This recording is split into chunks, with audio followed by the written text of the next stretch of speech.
right, turn to 1 Samuel 17 in your Bibles. 1 Samuel chapter 17. Man, I really just keep pinching myself about how Sunday went. That was just such a wonderful service, and loved seeing so many guests here, so many former members come back, and really was a special day. Really enjoyed that. And we still have a few of those bulletins out there. If you didn't get one of those or wanted to grab one of those for a keepsake or something, we still got several of those out there tonight. We'll be getting rid of those here soon, but did want to mention that. But it was a really wonderful. So thank you to everyone who helped and contributed. I know many of you in this room served many hours helping us set up and decorate, and with the food and everything that went on and went into that last Sunday. I know all the work that goes into an event like that. So thank you all so much for everything that you did. And I have been enjoying this week not having a big Sunday to prepare for. It was really nice, just I haven't had all the extra stuff. But no, it was a really good week last week. So thank you to everyone who contributed there.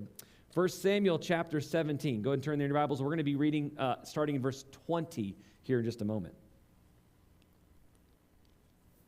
I'm a hard sleeper, so I don't really remember a lot of my dreams.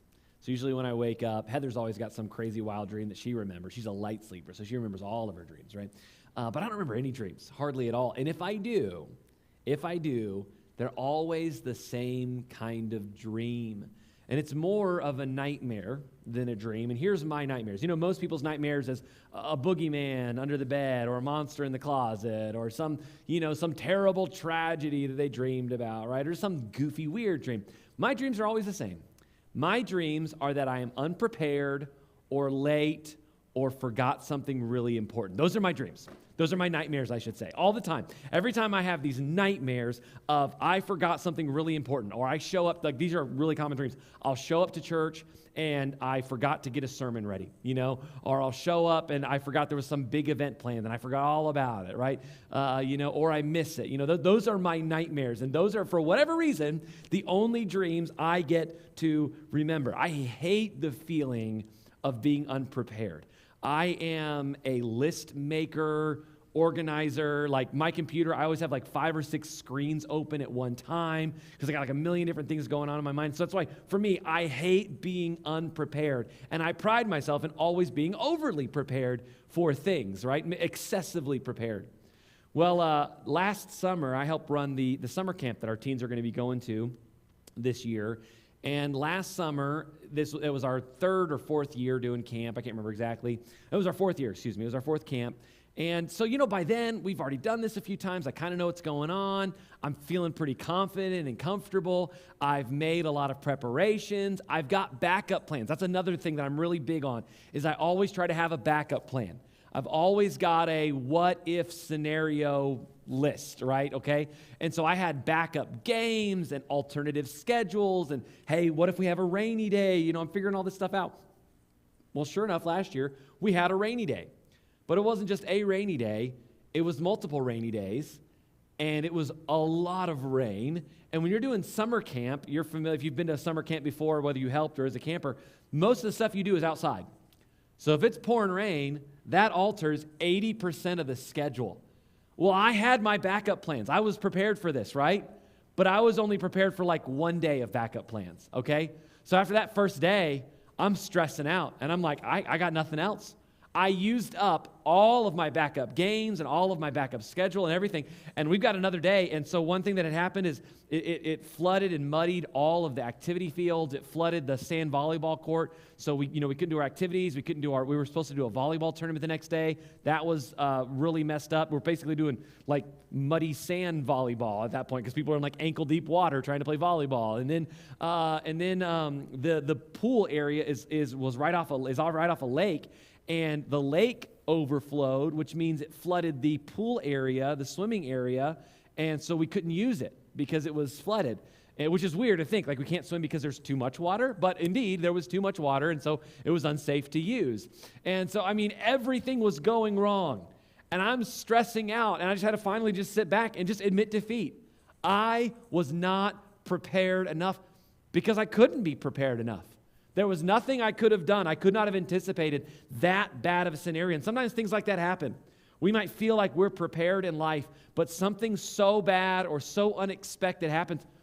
I never saw it coming, right? And that's what life experience teaches you. You know, if you've experienced something really crazy, okay, well, hey, I'm ready for next time if this really crazy event ever happens again. Most likely it won't.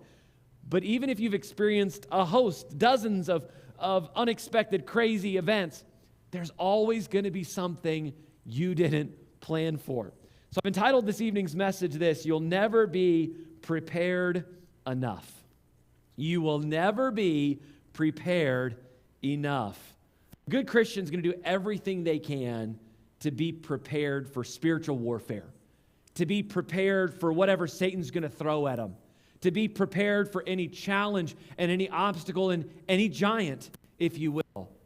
But no matter how prepared you think you are, you in and of your own self and your own strength will never be prepared enough. Maybe I'm the only one who's experienced this. I doubt it. But every time I start feeling pretty good about myself, like, hey, things are going well, nothing can go wrong, something goes wrong, right? Like this week, I just mentioned how we're having the car battery issues. You know, it's like everything's going so well, but of course my car has to die on me. It's super annoying, right? And there's always going to be some curveball. There's always going to be something unexpected. There's always going to be some issue when everything else is going wrong. You can't ever be prepared enough. The Israelite men, the Israelite army, they were very aware of this. They had gone to battle against the Philistines as they had done many times before. But they were not prepared to face Goliath. They weren't prepared for the ultimatum that Goliath gave them. And what was that ultimatum? If I defeat your champion, you will serve us. And if your champion defeats me, we will become your servants. They weren't prepared for that. They went to battle with something else altogether in mind. They thought they were just going to fight as they traditionally had done. They'd won some of those battles. They'd lost some of those battles. They didn't think all that much about it. They thought they were ready to go, but then a curveball came. A giant rose up and blindsided them, and they were not prepared. But David's about to come on the scene, and he's going to shake things up a bit, and we're going to read about that tonight. 1 Samuel chapter 17. Look with me, if you would, at verse 20.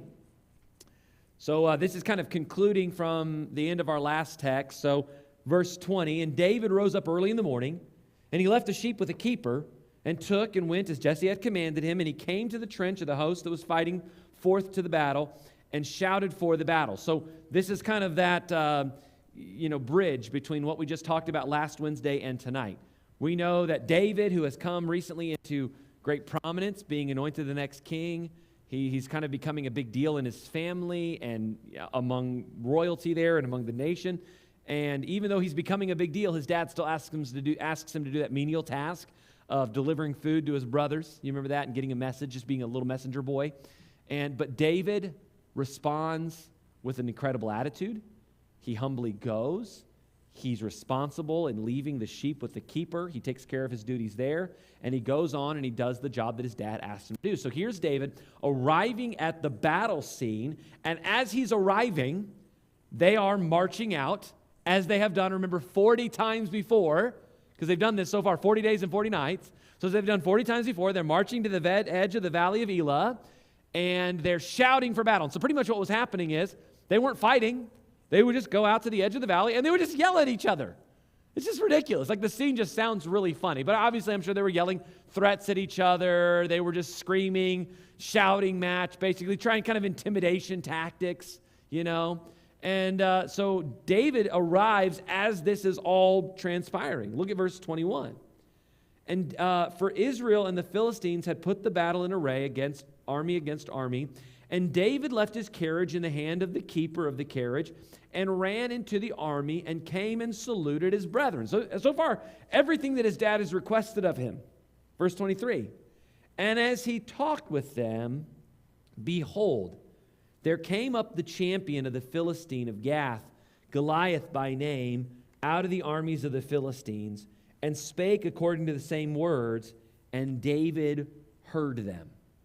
And all the men of Israel, when they saw the man, fled from him and were sore afraid. This scene is a common old scene that the Israelites have experienced the last 40 days. But for David, this is the first time he's seeing this. Remember, they didn't have news back then. They didn't have social media or Facebook like we do. It's not like they could post a picture of like, hey, look at the giant at Elah that we're fighting. No, They had no idea what was going on. That's why David had been sent in the first place, remember? David's dad wanted to know, hey, how are your brothers doing? Are they still alive? Are they safe? Are they hungry? Take them some food. Make sure they're okay. So as David shows up, they're kind of standing at the edge of the battle. They have no intention of actually fighting that day. So they're kind of a little bit relaxed, but just yelling at the Philistines. And so David's able to walk up. It's a calm enough scene that David's able to approach the line and talk with his brothers. And as they're talking, out comes Goliath.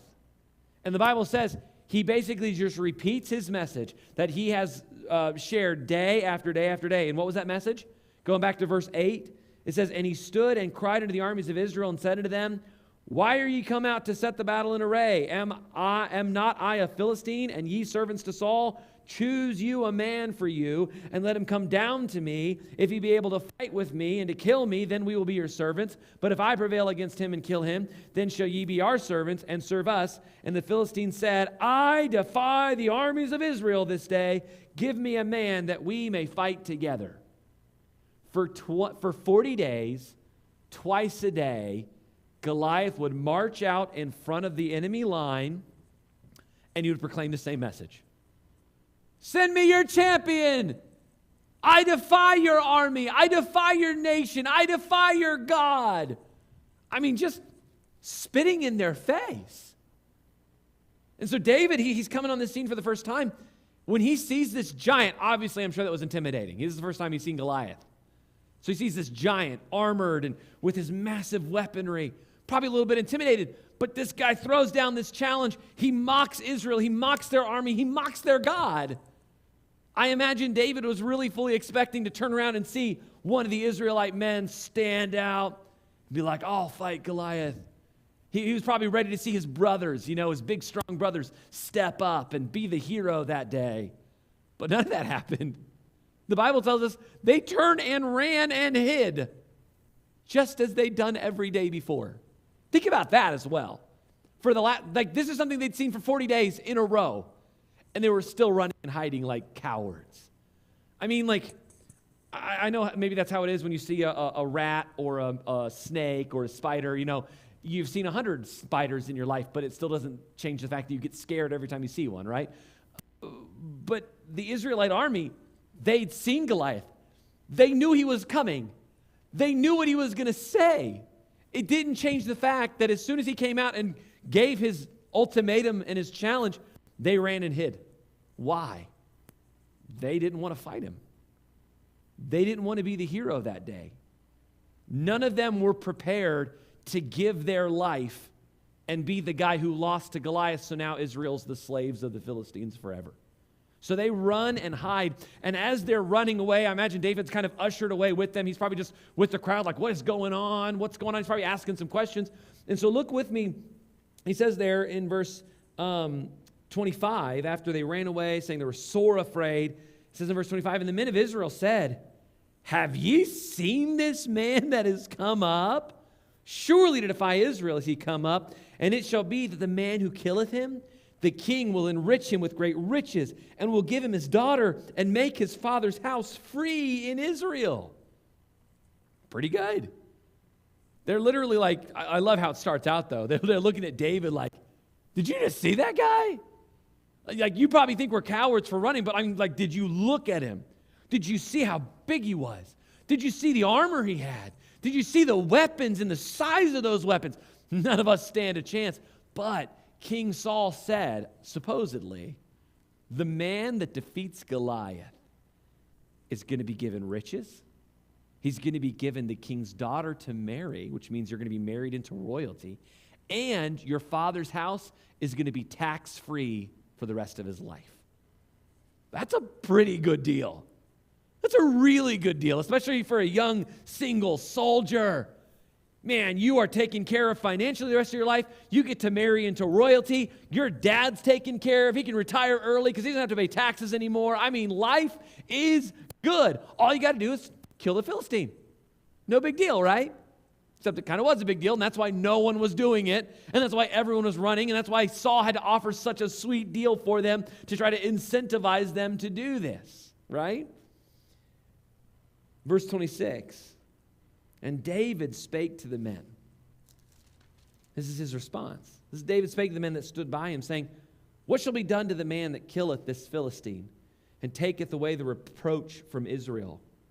For who is this uncircumcised Philistine, that he should defy the armies of the living God? And the people answered him after this manner, saying, so shall it be done to the man that killeth him. They just responded with the same answer. Like, do you kind of see what's going on here? It seems like David's asking a really dumb question. He says, so what's going to happen to the man who kills the Philistine? They're like, David, we just told you what's going to happen to the man. Remember, he's going to be rich, he gets to marry the king's daughter, and his dad gets to go on tax-free the rest of his life. It's a really good deal, David. David's not asking this question because he's dumb. He's not asking this question because he missed it the first time around. Look at the second part of his question. Look at verse 26 again. He said, what shall be done to the man that killeth this Philistine and taketh away the reproach from Israel? For who is this uncircumcised Philistine, that he should defy the armies of the living God? See, David, it's almost as if David wants them to repeat what's going to happen because he wants them to really think about what's going on here. Hey, tell me again, what did you just say is going to happen if one man will go and fight this Philistine who's defying our nation and defying our God, who is a reproach to Israel because he is standing up and he's making a mock of us, and we're just proving his point by running like little cowards?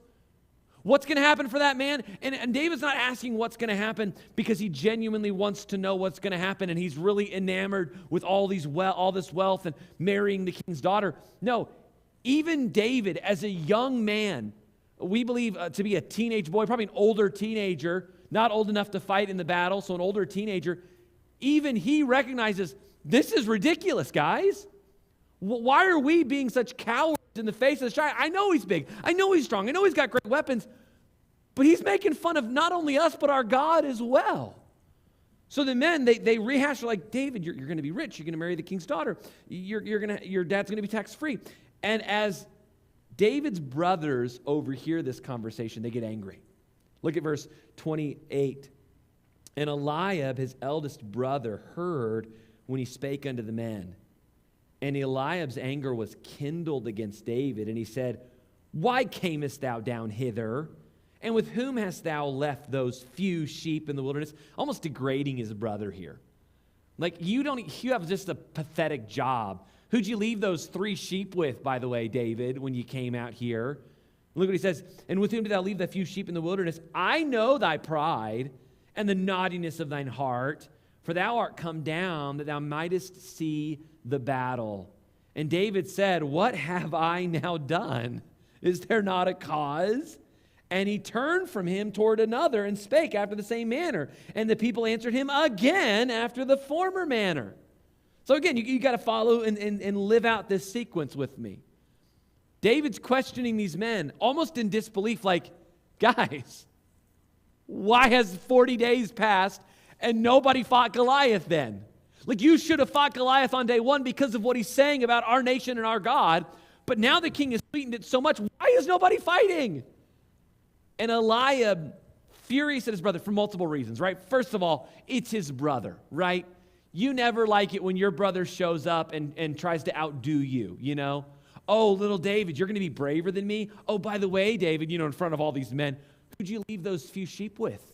Shepherd boy, right? Just degrading him. Like, yeah, you're the boy who takes care of the sheep. Shouldn't you just go back home to dad? Oh, but I know the pride in your heart. I know the naughtiness in thine heart. You were just bored at home, weren't you? You wanted to come and see a little bit of bloodshed and gore, right? I imagine this is kind of the antagonism that's going on between David and Eliab here. Just frustrated at his brother, who's also probably a little bit embarrassed by his brother, because his little brother, tiny David, young David, shows up and says, what's wrong with you cowards? And Eliab's one of those cowards. And the rest of the brothers are those cowards. So when David's making accusations against these men saying, why are you being cowards and not fighting David, or not fighting Goliath, he's talking about his brothers as well. So Eliab's mad, like, get out of here, David. Why are you mocking these men? You don't know the situation. And nobody likes that, right? Nobody likes it when somebody shows up to a situation for the first time and they apparently have all the answers. Yeah, because we haven't been working on it for the last 40 days. And you're just going to swoop in here and be the hero. Eliab was so furious at David. telling him just to go back home. Leave us alone. But David turns from Eliab and he turns back to the men again. And so look what he says. I want to think about the words that he's saying here. He responds, he says, what have I now done? Is there not a cause? He's asking his brother. He says, what's your problem with me? What have I done now? What have I really done? Is there not a cause for my questioning? Is there not a reason, and is there not good purpose for me to ask you guys, why have you not fought Goliath yet? And these guys, they're not getting it. The other soldiers are like, well, if the guy who fights Goliath, they're going to be rich, they're going to marry the king's daughter, and their dad's going to be tax-free. It's a really, really good deal. Because that's what it says. Over and over again, they gave the same response. Verse 30, and spake after the same manner, and the people answered him again after the former manner. Like they're just going back and forth. Have you ever been a part of a conversation like that? You're like, why are we saying the same thing over and over again? I'm asking you a different question. Stop giving me the same answer, right? That's almost what's going on between David and these soldiers. It's not connecting. It's going over their heads. They don't see what David's trying to insinuate here. They're like, yeah, then just go fight. Well, this ruckus caught the king's attention, or at least it caught the attention of the king's main guys. Because verse 31, it says, and when the words were heard which David spake, they rehearsed them before Saul, and he sent for him. And David said to Saul, let no man's heart fail because of him, speaking of Goliath. Thy servant will go and fight with this Philistine. And Saul said to David, thou art not able to go against this Philistine to fight with him, for thou art but a youth, and he a man of war from his youth. And David said to Saul, thy servant kept his father's sheep, and there came a lion and a bear, and took a lamb out of the flock. And I went out after him, and smote him, and delivered him out of his mouth. And when he arose against me, I caught him by his beard, and smote him, and slew him. Thy servant slew both the lion and the bear, and this uncircumcised Philistine shall be as one of them, seeing he hath defied the armies of the living God. David said, moreover, the Lord that delivered me out of the paw of the lion and out of the paw of the bear, he will deliver me out of the hand of this Philistine. And Saul said unto David, go, and the Lord be with thee. It's incredible. It feels like a little bit like a fairy tale, you know? It feels almost just too perfect, too miraculous, too crazy, especially what we're about to read. That's when it really turns into that fairy tale feel. But it's real. These are true historical events. And these were recorded not just for history's sake, not just for fun bedtime stories, but for our learning.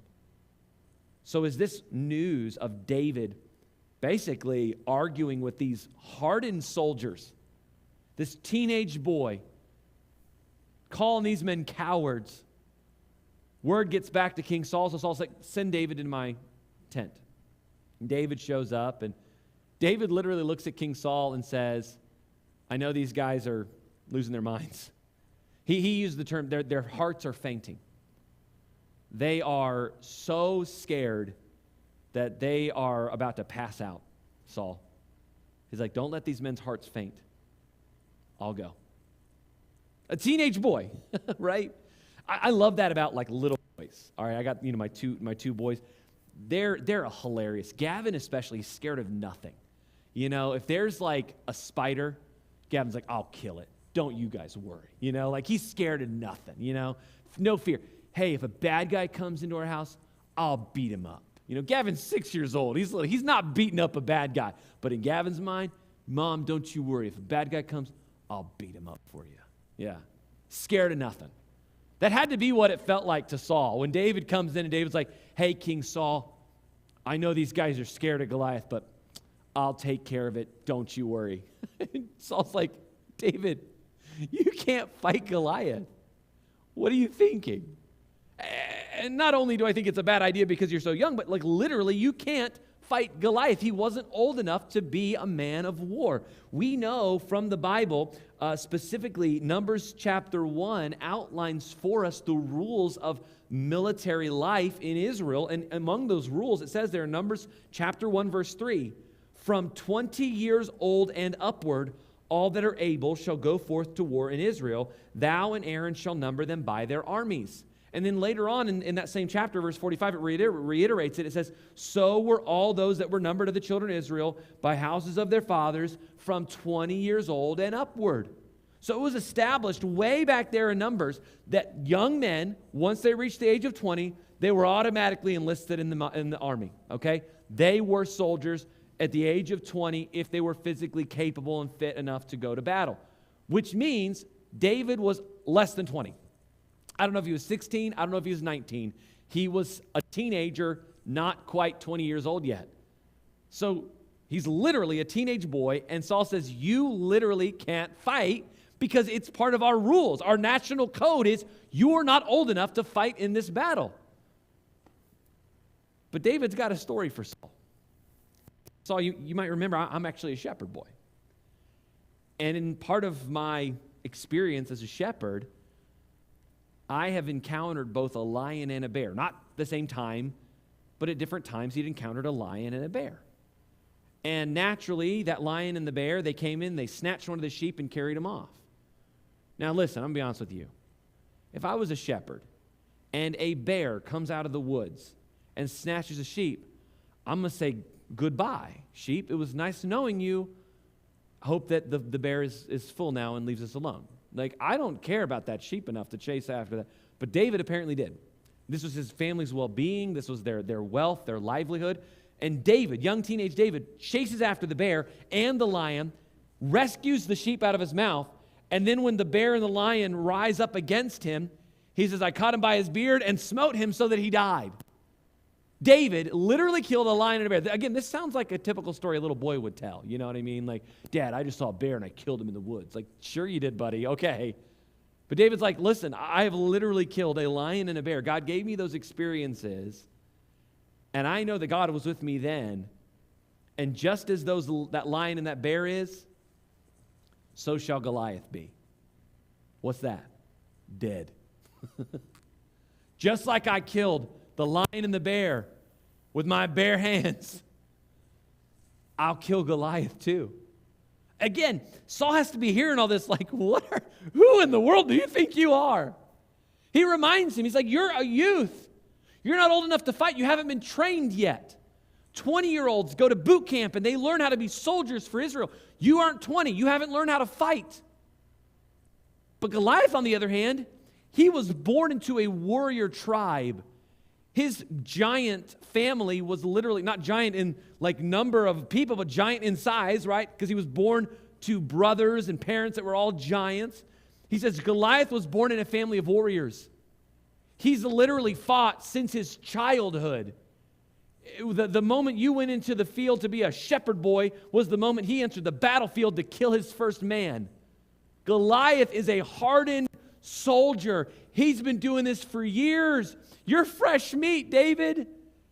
And David says, yeah, but I've done this before. And David understood something the rest of the armies didn't get. David says right there, look at our last verse again, verse 37. David said, moreover, the Lord that delivered me out of the paw of the lion and out of the paw of the bear, he will deliver me out of the hand of this Philistine. David was reminding Saul of something that Saul and the other Israelite men should have remembered from day one. Because remember, just a couple chapters ago, or a couple Wednesdays ago, same chapter, Saul and the armies of Israel were in this predicament for 40 long days because they were living in fear. They had forgotten that God was with them. And it took this young teenage boy to show up out of the blue to say, what are you guys doing? God is fighting for us. Why are we being cowards right now?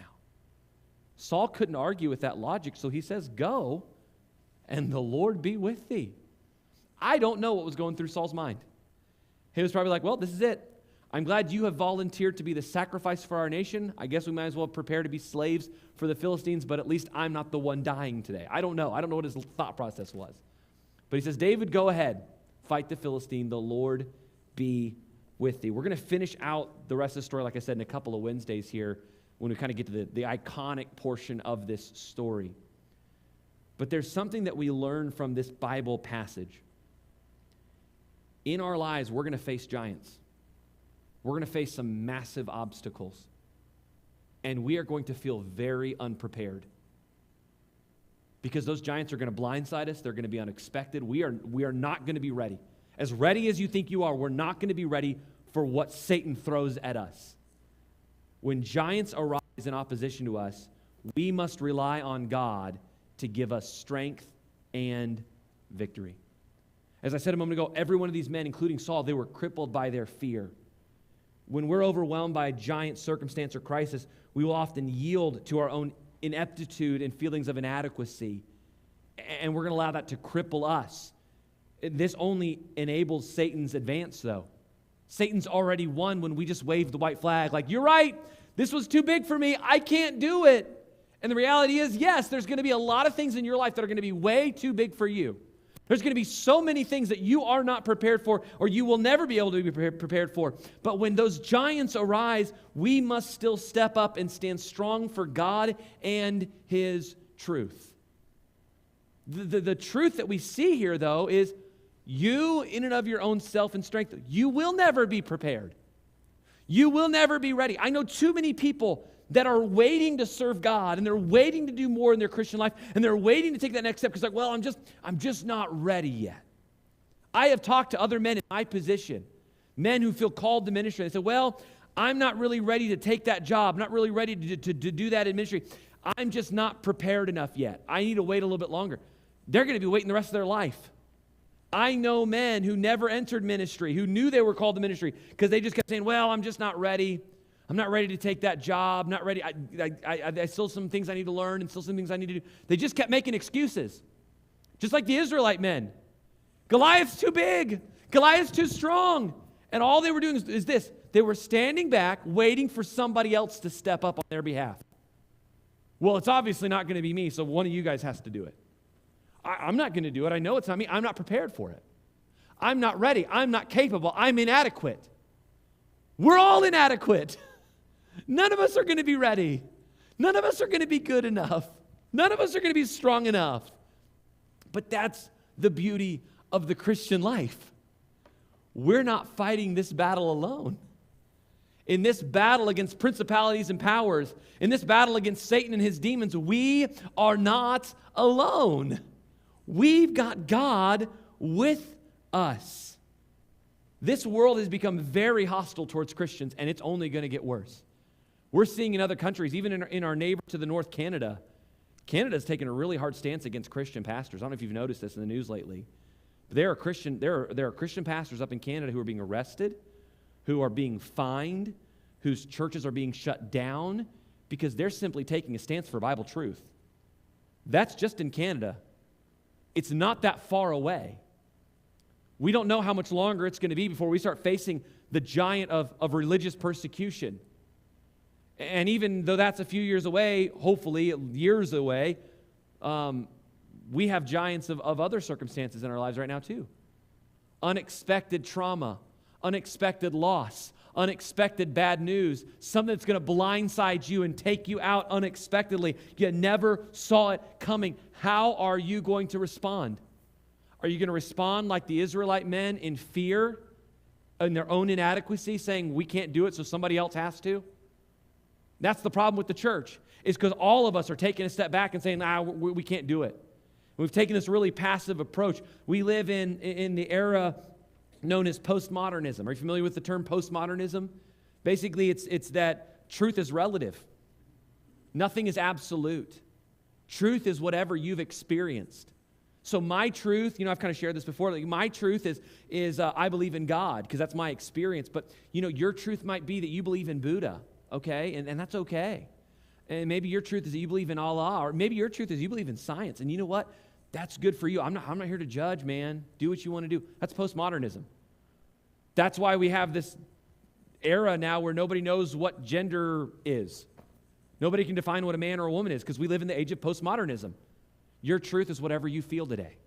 Your truth is just your experience. Truth is no longer based on actual fact, okay? Truth isn't based on actual scientific evidence anymore, apparently. Postmodernism, right?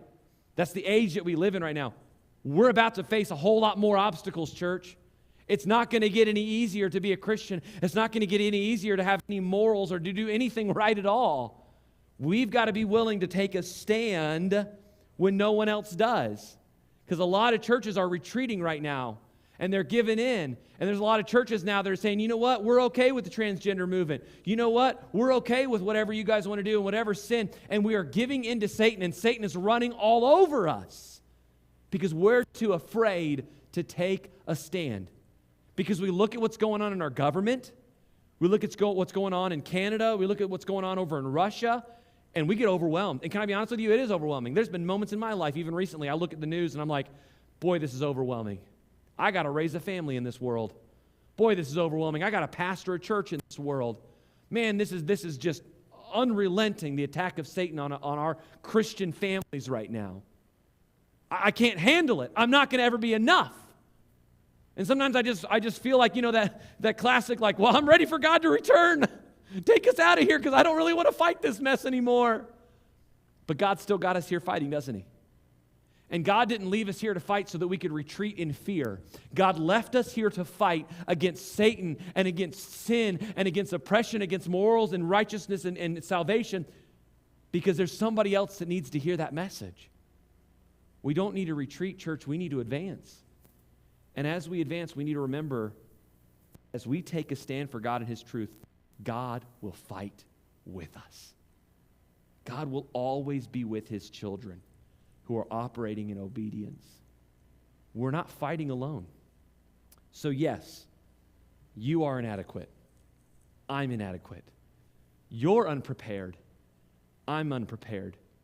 None of us are ever going to be enough. Even if we join forces and lock arms, we're still not going to be enough. But we don't have to be enough because we've got God on our side. So as you go forth and you live life, and tomorrow you might get some bad news. Tomorrow you're going to read something in the news and it's going to be really overwhelming and depressing. In a few years, who knows what kind of restrictions we're going to have on us as Christians and as churches. But we need to keep standing up for God and his truth and know that God will always fight with us. We don't have to wave the white flag. Let's not be cowards. Let's not surrender. There are too many precious souls, even just next door, those little kids that are still unsaved, and their families who don't know about Jesus Christ. Let's not wave the white flag. Those kids need the gospel. There's people in other nations, they've never heard the name of Christ. Let's not wave the white flag. Those people need us to advance the cause of Jesus Christ, no matter the opposition, no matter what stands in our way, and we can know God will always be with us. Amen.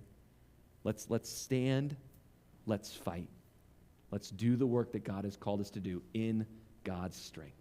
Amen. Let's close in prayer. Dear Father, thank you so much for your word and this great encouragement.